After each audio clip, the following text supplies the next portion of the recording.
अगर आपकी सैलरी 7 लाख रुपए है तो क्या आपको टैक्स भरना पड़ेगा?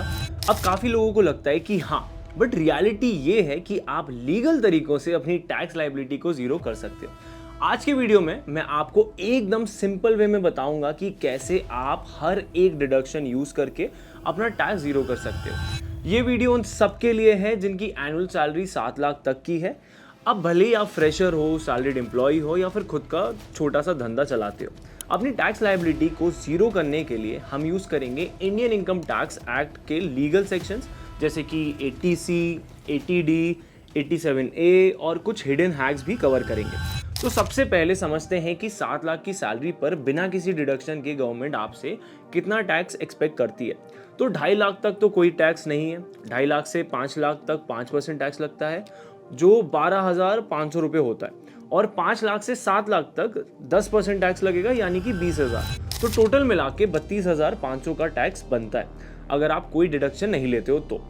लेकिन अब यहाँ से मैजिक शुरू होता है। तो सबसे पहला डिडक्शन जो आप ले सकते हो वो है सेक्शन 80C। यहाँ आप 1.5 लाख तक का डिडक्शन क्लेम कर सकते हो। ये डिडक्शन आप PPF, ELSS, LIC, EPF या फिर ट्यूशन फीस के थ्रू ले सकते हो। अगर आप सैलरीड हो तो आपका EPF इसमें ऑलरेडी काउंट हो जाता है। दूसरा है सेक्शन 80D जो कि मेडिकल इंश्योरेंस के लिए। अब अगर आपने अपने लिए या फिर अपनी फैमिली के लिए एक हेल्थ इंश्योरेंस बाय किया हुआ है तो उसके प्रीमियम पर 25,000 तक का डिडक्शन मिल सकता है। तीसरा डिडक्शन है स्टैंडर्ड डिडक्शन ऑफ 50,000 रुपीज। अब ये सब सैलरीड लोगों को मिलता है बिना किसी डॉक्यूमेंटेशन के, और अगर आपके सैलरी स्लिप में प्रोफेशनल टैक्स कटेगा तो वो भी 2,500 तक क्लेम हो सकता है। तो चलो अब टोटल करते हैं कि कितना टैक्स बच रहा है। तो 1.5 lakh under 80C, 25,000 under 80D, 50,000 standard deduction और 2,500 प्रोफेशनल टैक्स। तो टोटल डिडक्शन हमारा हो गया 2,27,000 रुपए का। तो अब आपका टोटल टैक्सेबल इनकम बन गया 7 लाख माइनस 2,27,000 रुपए यानी कि 4,73,000 रुपए। अब यहाँ आता है सबसे इंपॉर्टेंट सेक्शन 87A।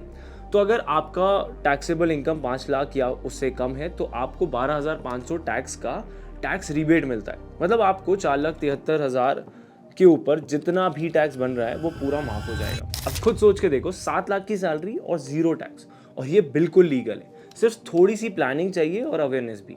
अच्छा, एक बोनस टिप, तो अगर आप और 50,000 रुपए इन्वेस्ट करते हो नेशनल पेंशन स्कीम में तो सेक्शन 80CCD1B के अंडर एक्स्ट्रा डिडक्शन मिलता है, और अगर आप रेंट पे हो तो HRA का भी डिडक्शन क्लेम कर सकते हो।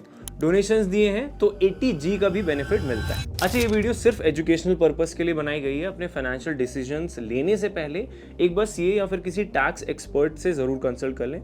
इसी के साथ अगर आप चाहते हो कि मैंने इस वीडियो में जितने भी सेक्शंस के बारे में बताया उनके ऊपर एक इंडिविजुअल वीडियो या फिर शॉर्ट वीडियोस बनाई जाए तो do let me know in the comments. और अगर अभी भी कुछ आपको डाउट हो, समझ में नहीं आया हो, या फिर आप चाहते हो कि किसी स्पेसिफाइड सैलरी के ऊपर भी मैं ये टैक्स रिलेटेड वीडियो बनाऊं तो do let me know in the comments. इस वीडियो को लाइक और शेयर करना ना भूलें, और अगर अभी तक क्यूरियस संदीप को सब्सक्राइब नहीं किया है तो जल्दी सब्सक्राइब कर दो ताकि आपकी भी फाइनेंशियल जर्नी ईजी हो सके।